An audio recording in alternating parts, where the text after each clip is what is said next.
Good evening, and welcome to Two Davids Walk into a Bar, starring your venerable hosts, David Lawler and David Anderson. Hello. Is that yours? Okay, yeah, welcome to the show. Thank you, Al.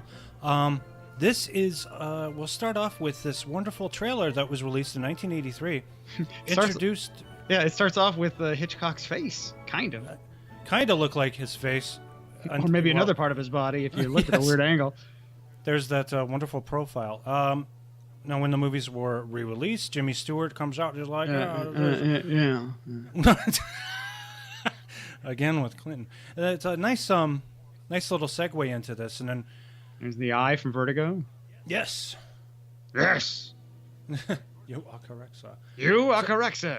So, in keeping with this whole spirit of Alfred Hitchcock's Missing Hitchcocks, which we did a segment for David and Gene and Roger's Siskel and Ebert podcast, we're going to be talking about Hitchcock's effect on home media. Yeah. This whole subject lit you afire. Yes. This is something I've really kind of always wanted to do. I do have a little bit of background here on these Missing Hitchcock films, courtesy of, what is it? I believe it's from the Hitchcock Zone, the wiki page for Hitchcock. It was the name, the Five Hitchcocks, or the Lost Hitchcocks, the Forbidden Five, or the Missing Hitchcocks, name given to five films to which Hitchcock owned the distribution rights. Rope from 1948, Rear Window, 1954, Trouble with Harry, 1955, The Man Who Knew Too Much, from 1956, and Vertigo, from 1958. Yeah. The films, they were less frequently distributed to cinemas or shown on television. But for our generation, even our generation, us old people, I think they're almost not lost. They're really, because they hit video mid 80s. Right. So to us, it's just, we have the whole collection. Oh, here's the, when I looked at this, I thought, man, that's a white dude in painted brown. Yeah, Louis Bernard, yes. And it was. Now, with the exception of Rope, which Hitchcock held the rights to via Transatlantic Pictures, the films were transferred to the director under the terms of his contract with Paramount. Basically, I think it was that he wanted to keep these five films out of circulation so that they would increase in value. This was according to Roger Ebert, anyway. They would increase in value over the years. They would be able to be sold back to Universal by his daughter after his death. And that's what happened. Following Hitchcock's death in 1980, the rights transferred to his daughter, Patricia. So this was almost like his sort of insurance policy? Yes. Like he knew he was getting up in years. He's like, you know what? I can get these last few films or maybe like his chunk of, were these kind of his last films up to that point? Not up to that point, no. These were a special selection of films. Special selection of films. He made films before, during, and after that he didn't hold the rights to. But he was running out of money at the time. At the end of his life, he was running out of actual money because of the economic downturn in films in the 70s that had occurred. And so for some reason, Universal wound up getting the rights back from Patricia. They negotiated for, I think they got $6 million, $6 million bucks. $6 million. And because of that, you know what happens when a studio takes a property or a franchise, they run it into the ground and make money. Mm-hmm. So they started their cinema releases. Did they run them into the ground? I don't think so. Well, there were so many different releases. Lots of collections and things, but they kind of did that with everything. Now, I also note that Samuel Taylor, or rather his estate as he passed away in 2000, he was a playwright and screenwriter of Hitchcock's Vertigo, owns 50% of the rights awarded to each of the 5 movies. The co-owner is Pat Hitchcock. Mm-hmm. Taylor's name appears prominently alongside Patricia's in all the advertising. I found that very interesting. Mm. I don't know. Maybe it was payback for something. Maybe Vertigo, because Vertigo wasn't such a huge hit, and he kind of did it as a favor to Hitch and lost money doing it. Maybe Hitch decided. Speaking of Vertigo, now Vertigo had a full restoration in the mid '90s, and yes. Yeah, and I'm wondering if they're going to go back and do like an even better restoration, like go back to the original elements and do it like a 6, because they can do like a 6K restoration now. Might even be what better. They did with Vertigo was mainly, it was just a film restoration. Yeah, it was a film restoration. That's how they restored. Like they restored it was all. But this time, yeah, done. they could go back. They could go back to that restoration and clean that up. Yeah, they could. And they could do it with all. Actually, these look great. I mean, they do. They remastered these in 1983 for the re-release, and they were a lot more clean. Some did better than others. I'm sure they could do even better now, though. There's Hitchcock's cameo in Rear Window, and that guy playing the piano is the creator of Alvin and the Chipmunks. Ooh. Ross Bagdasarian, also known as Dave Seville. Oh, it's not. It is Dave Seville. It's Dave Seville. That's his stage name. Oh, okay. It's kind of like how David Johansen's stage name with the New York Dolls. His name was Buster Poindexter. Yeah. And there's Raymond Burr. So this was like a massive trailer that was shipped out to theaters around the time. Like, if you went to see E.T. in theaters, you would probably see this trailer at the beginning. Because when I saw E.T., they showed regular trailers, and they showed the music video for "Who Can It Be Now" by the Men at Work. Wow! I'm not kidding. Oh my God, that totally takes me back. Mm. And here again, this is Vertigo, and then we have Man Who Knew Too Much. So this is like an extended trailer that you would see in a lot of theaters, narrated by Jimmy Stewart for all these Hitchcock movies that were hitting theaters. Yes. Interesting. And a clash of cymbals. I'm looking for Leslie Nielsen to make a face. Yes. And now we're going to move into, I guess, the first part of our little episode here, our little tribute, which is the early films. I just want to talk very briefly about the early films. And here we have, this is Rebecca. And that is Dame Judith Anderson behind Joan Fontaine there. Dame Judith Anderson, you will know, David, as being the person who restored Spock's Katra to him. Yes! And here we have Joan Fontaine with the gorgeous Cary Grant in Suspicion. We were talking about that earlier, about how gorgeous he was. Yes. You were going to say something about Dame Judy? Oh, I was just going to say, she even got like a special credit, and presenting Dame Judith Anderson. And this is Shadow of a Doubt, one of my favorite of the earlier Hitchcock movies. Look at this shot. I love this shot of the girl in the doorway. That's a fantastic shot. Kind of a foreshadowing of Psycho, kind of. Yeah, a little bit. And here's Notorious. This is Ingrid Bergman, her husband scheming with his mother to dispatch her because Cary Grant is a spy. He romances Ingrid Bergman. They find out there's uranium-238 in that wine bottle he's holding. The uranium-238. And it has a great ending. And this is a killer who's been hired by Ray Milland to kill his wife, Grace Kelly, to take all her money or whatever, but also conveniently because she's been fraternizing or philandering with Robert Cummings, which I never understood. She's not really. See, I haven't seen any of these movies. And here we have the beautiful Grace Kelly. You want to talk about a woman, David? This is a goddamned woman. And then she did the exact thing that a great woman would do, which is marry a super rich dude and go away.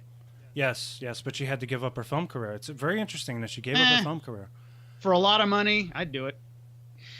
She was the darling of Hollywood, one of the most beautiful women ever to grace the screen. Princess Grace Patricia Kelly. Of Monaco. And there she is with a cancer stick in her mouth. Mm-hmm. But ironically, she never died of it. She died of a car accident, and actually, I saw a movie with her in it where she was driving a car and it looked like in the same road that she died on. Yes, Catch a Thief. There she is. Okay, so I'm gonna go into a nice little promotion here for Chris Cooling and his Forgotten TV. For all your Forgotten television needs, from Spider-Man to Captain America to the Incredible Hulk, a little Super Train, a little cliffhangers, check out Chris Cooling's exceptional Forgotten TV podcast at www.forgotten.tv. That's www.forgotten.tv. You'll be glad you did. And also, for the entire month of August 2017, David Lawler reviews the 5 missing Hitchcock movies at www.vhsrewind.com and blissvillepodcast.worldpress.com. You can also visit our Facebook group at this ridiculous webpage, which I'm not even going to bother to read. Thanks to all of our listeners. I think I maybe gave you a little too much time there. But thanks for the plug. I appreciate that. Once we get to this impossible to... there it is. Yeah, okay. Yeah. Try reading that one. I didn't even read it too fast either. So no, you didn't. You actually did a good job. We just play a little Girl from Ipanema now, or no, we can't now. Now it's time. I want to show this scene to you, David. This is one of my favorite scenes in any movie, let alone a Hitchcock movie. Mm-hmm. This is the entrance of Grace Kelly into the movie Rear Window. Now, that's a nice set. Yes, it is. Look at that. That was all made for this movie. This is not New York. This is a soundstage on the Paramount lot. That's of Jerry Lewis quality. And there she is. That is a gorgeous. Now, was she like 19 in this? I couldn't even tell you. But now the thing is, could you possibly believe that an old codger like Stewart could bag a filly like Grace? Well, now wait a minute. Who did she end up marrying, though? Look at that kiss. That is. Who did she end up marrying? That's got to be the hottest. Yes, she married an old prince. That's one of the hottest moments in cinema, and it's just wonderful. And there's a great exchange where he says, he says, "Who are you, and how did you get in here?" Which is really funny. How'd you get in here? Well, I found it interesting because Hitchcock. I note in my review of Vertigo that Hitchcock blamed Vertigo's poor box office performance on Jimmy Stewart's age, because he didn't think he was an effective leading man opposite Kim Novak. But here he is with a very young Grace Kelly, and the relationship works. Yeah, but I mean that was a whole movie about an obsessed. It was a whole. There was a reason he was older almost in that movie. Yeah, it makes a lot of sense. He was like remembering somebody. Apparently, I guess Jimmy did actually have a problem here because Grace is pushing him around. And here's the remake. Here's the remake I'd mentioned before. Yes. Yes, with Christopher Reeve and Daryl Hannah. Which is actually pretty good. I'm not going to say it's bad. Here's the Laserdisc. Laserdisc of Vertigo. Yeah, part of the collection. And here we have Kim Novak, who arguably, I would say, probably number 2 on the list of hotties. She's a very, very lovely woman. And is this one of the women he was sort of the Hitchcock was obsessed with, or was it more Tippi Hedren? No, he was obsessed with 3 people, 3 actresses in his time. Kim Novak, no. Kim Novak really, she was owned by Columbia Pictures at the time, and they even loaned her out for Vertigo. Okay. And doesn't this picture look like Jimmy Stewart's trying to kill her? It does. I'm gonna have to ring her back. Yeah. Now we have the trouble with Harry. Now, the 3 women that Hitchcock was obsessed with were Grace Kelly. Mm-hmm. He was extremely heartbroken when she retired from acting to become a princess. He was obsessed with Vera Miles, who he tried to get for Vertigo, but she had a child and was therefore ruled out. And Tippi Hedren. There's Shirley MacLaine. Shirley MacLaine with a short hairstyle. This hairstyle, the short hairstyle, was very popular in the early 50s. In VistaVision. And this movie's a lot of fun. I really enjoy black comedies. Frankly, I didn't see what Siskel and Ebert's problem was with this movie. And this would have been a departure for Hitchcock because he kind of did like straight thrillers, like Rope right here. Yes, like he would do more straight. That was like almost like a comment on thrillers. Almost, it was like a parody of them. Oh, here's the set. I thought this was an interesting shot because look at the set. It's enormous, wide open space. You've got a camera on wheels, a microphone on wheels, and it's all moving around. And it's meant to, And there's another great shot coming up right here. Now, this is what you did back in those days. You actually had to build those clouds are made of cotton. Hitchcock versus King Kong versus Godzilla. Yes. Now, today you would have a green screen. Yeah.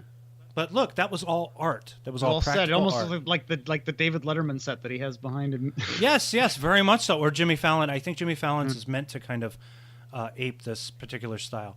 But again, Rope, wonderful movie. Ooh, damn good movie. Mm-hmm. Damn good movie. Now we move on to The Man Who Knew Too Much, starring Doris Day and Jimmy Stewart. Mm. And this is a fun movie for me too. You know the thing about this, even his less than great movies are still crazy entertaining. Yeah. Because he was a good filmmaker. It's kind of like a lot of this stuff. It's kind of like Spielberg, where it's like even a lesser Spielberg is usually better than most other people's movies.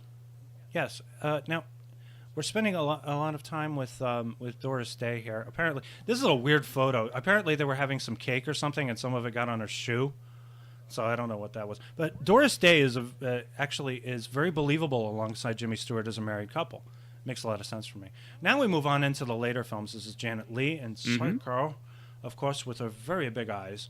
Mm-hmm. There was something very interesting that I picked up here from Psycho. Leslie Brill writes, the inexorable forces of past sins and mistakes crush hopes for regeneration and present happiness. The crushed hope is highlighted by the death of the protagonist, Marion Crane, halfway through the film. Marion is like Persephone of Greek mythology, who is abducted temporarily from the world of the living. Mm-hmm. Well, it's also, it is the twist in the movie.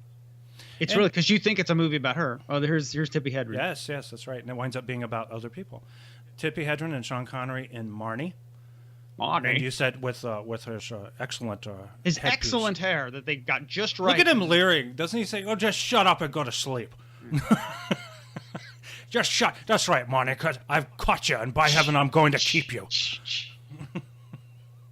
There's Hitchcock. That's one of his cameos, right? That's his cameo in Marnie. And now we have Torn Curtain. This was the scene I was telling you about, the very prolonged murder scene in the kitchen. It just takes forever to kill him. Paul Newman and Julie Andrews with unfortunate hair. She's actually much prettier than but that. Paul Newman is so dreamy. Topaz is a later movie after Torn Curtain. And Karen Dior plays the pretty brunette there. Also, John Forsythe, a much older John Forsythe, is in this movie. Interesting to look at. Now we have Frenzy. This is just a couple of shots of Hitchcock on the set of Frenzy. Frenzy, a good movie, but I felt it was gratuitous and vulgar at turns. That was my exact thought of it too. It did seem gratuitous. It didn't seem up to his standards. There's Michael Caine and Dressed to... I'm sorry. That's actually Family Plot. It's Family Plot, isn't it? Yes. Yeah, that's his last film, which I have not seen. But you were saying about Frenzy. I was just saying about it was gratuitous, I thought. Right. It was. It's now we move on to the video selections. This is Hitchcock is represented in his re-releases, and this was the packaging from MCA Home Video. It stopped being MCA Video Cassette Incorporated. Yeah, these are the early. That's not even like the mid '90s restoration of Vertigo either. Yeah, and these they would incorporate this silhouetted profile, if you will, of Hitchcock, and then like publicity still. Yes, and here we have Rope, and I have a couple of Laserdiscs in here, but I also have some of the movies that were released that were not barred from distribution at the time, like Psycho in a Disco Vision. How about that? Mm-hmm. Although this looks like an early '80s, like at the end of Disco Vision, because it also has the Laser Vision logo on it. Laser Vision. That would have been like after Pioneer took it over. Disco Laser. This cover of Psycho I really like. I like the black with the red title on it. Yeah, that one says 1984 on it. Yeah. This is The Birds. This is another title that was not barred from distribution. Marnie also. Using the profile. Yeah. This profile on the Laserdisc. Topaz, I like this cover too a lot. This looks like something Criterion would produce. And Family Plot here. Karen Black, Bruce Stern, William Devane, and Barbara Harris. So who's the blonde? Is it Karen or Barbara? I can't even tell. Barbara would be too young. Is that it? I believe that's it for this episode. Yeah, that's it. That was pretty damn quick. That went by really quick. Well, I want to thank you for tuning in. Yeah. And this has been a lot of fun. I'm really happy to have been able to be a part of it. Yeah, me too. I don't know a ton about Hitchcock, but this is pretty good. And now a word from our sponsor.